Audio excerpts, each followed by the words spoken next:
Well, I'm back. So I traveled up and down 75, Highway 75, for 10 or 15 miles, back and forth, back and forth, back and forth. I can't find this sycamore tree. I don't want to get hung up on the sycamore tree. A sycamore tree is a sycamore tree. They're beautiful. I love them. I know that I parked underneath the sycamore tree. I just can't find it. Just quick backstory.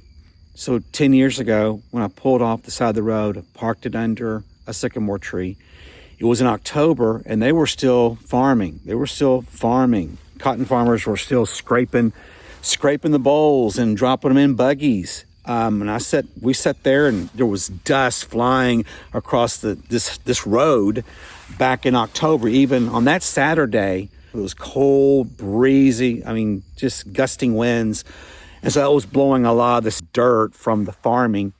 So by the time, we got through our little blow up on the inside of my car, my outside was covered in dust. But then when I researched this trip 4 years ago, this road was under construction. They were doing some construction, so they rerouted us. So I thought, well, I don't need to be rerouted. I'll just do a U-E and go back through Wynn and go that way. So I never came down this road. This is the first time I've come down this road in 10 years. So I know that this was the road. There's been a lot of trees cut down, a lot of farming. There's some new construction, some new houses. Like this church is new. I'm just outside of this little country church. That's new. You can tell by just the newness of the construction. But anyway, long story short, without Parkin, when God said, take your dad back to his roots, I think I was thinking, okay, Rosedale or Wright's Place, Hermanville, maybe Port Gibson. Like, Parkin? What's in Parkin? But obviously my dad had a hankering to go see his cousin, and I think that was going to make him. I wrote about this in the book. I think it made him feel like, well, I'm a Brenner. We're not big time farmers and wealthy cotton farmers, and our name is not synonymous with farming in Northeast Arkansas. But I'm a Brenner, and I was like,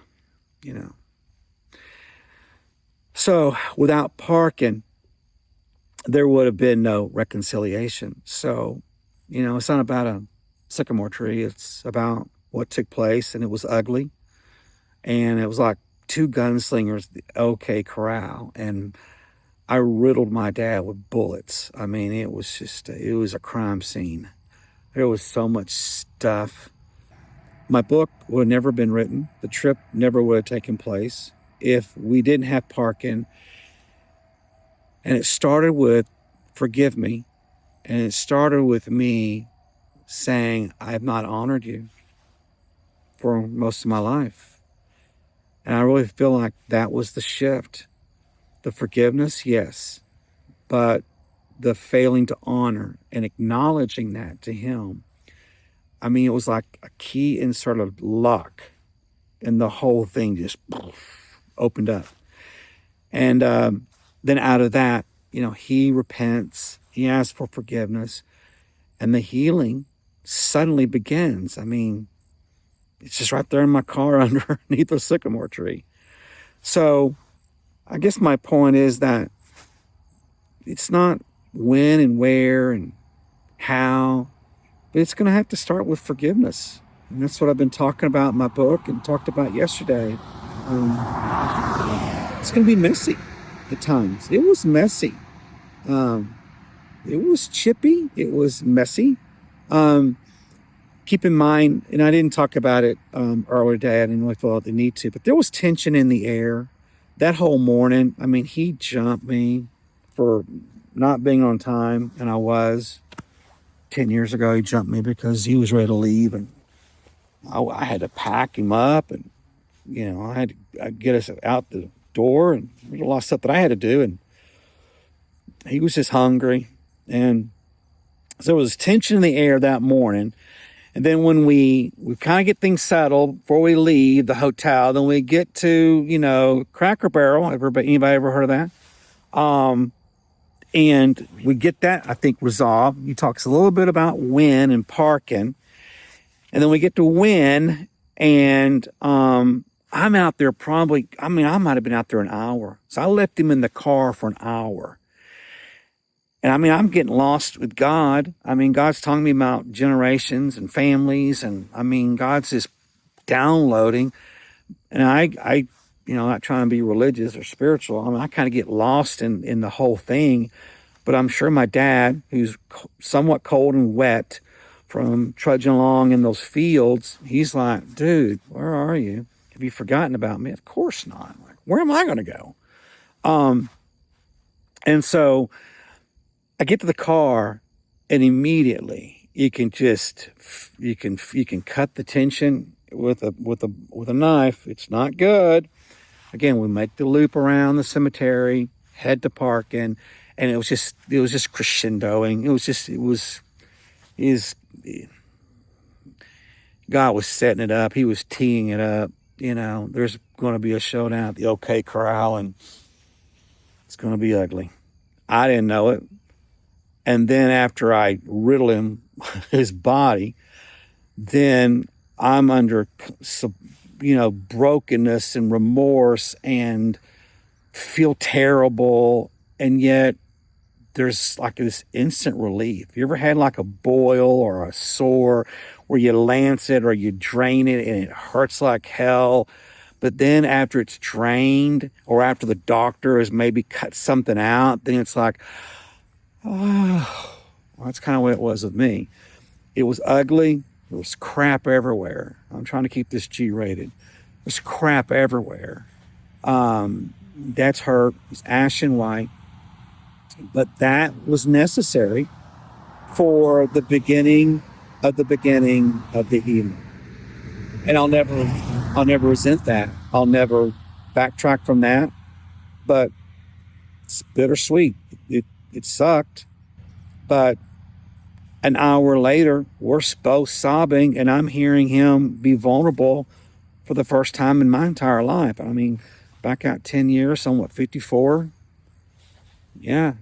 I'm hearing my dad say things at 54 I never heard him say before. He shared things about family. I've never repeated them and never will repeat them. I was just like, what? But it was good. And again, that was the beginning of God healing us and us just deciding to kind of pull together versus be at odds with one another. So Parkin was a big deal. Obviously there's Hermanville. You'll see that next couple of days. But there's no book. There's no turn. There's no story. There's no clips. There's none of this, pull off the side of the road and start shooting video. There's none of that without Parkin. And it's just crazy. So it's no longer raining. It's cool. It's nice. And kind of want to cry. I talked about yesterday, you'll probably hear this for the rest of your life if you follow me. I want to know God. I want to be known by God. I want to love his sheep fearlessly. I want to love like he loved. And at the end of the day, that's all that matters. And trust me, you can ask my mom, my brother, my sister, my wife, my kids, my friends. Yeah, there's a lot of room for improvement to love like Christ loved. And I'm still, 4 years later, thinking about that time with John A. And then rethinking it on that last little video and rethinking it as I'm talking to you now. It shatters my heart to think that that's what was Jesus's kind of instructions to John A. Love like I love. It's pretty simple. Love like I love. I want to love the body of Christ fearlessly. I want to love my enemies fearlessly. I want to love people that I've not even met yet, fearlessly. I just met a woman, so when I went into the market, a little store, or grocery store, market's a stretch, went in that little grocery store, and I went in there and I said, hey, this is a butcher shop, right? Oh yeah, we butcher. Like 4 years ago, y'all like butchering chickens? They looked at me, and they looked at each other. No. It's not what I recall, but hey, I slept since then. But the woman seemed to be sincere, and she had such a tender heart and listening ear. She reads a lot, and so I gave her one of my books. So I'm down to one book, and I'm hoping I'm going to find the person. I'll tell you more about that when we get to, well, Rosedale or tomorrow, whatever. Probably tomorrow. But I give her my book, and she's like reading the blurb. She's like, Jesus appears to you? Like, yeah. So, it's starting to rain. I think I'm done here. Going to head south. That's where we found a little diner, and I had those fried green tomatoes. Be interesting if they're still there. When I went there 10 years ago, we needed gas. So I pull up in this diner / gas station, and, go pump gas in the car, and it's like, what? I mean, it's one of those old-fashioned, like you pull the lever up, get the rotary, no credit card reader. I'm like, okay, I had cash on me. So I walk in, I go, y'all take credit? No. Does it look like we take credit? Apparently not. Just trying to put some gas in the car right over there. He goes, yeah, we can see that. This is going well. Here's 40. Okay. Do you want change back? Yeah. Kind of like that. So, and pull it out, get carpal tunnel just trying to put gas in my car. But anyway, so that's down the road, around a bend. We'll see if it's still there. Again, 10 years ago, you still might be there. They were there. In fact, they've been there 50 years. 10 years ago, be interesting to see if we can find them. I don't know if I'm going to be doing fried green tomatoes today. I'm kind of watching my waistline. Missy will love hearing that.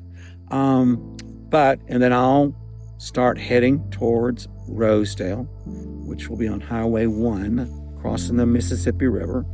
And then I'll be in Mississippi. So I don't know, but I would think you'll probably see me again shortly. Blessings.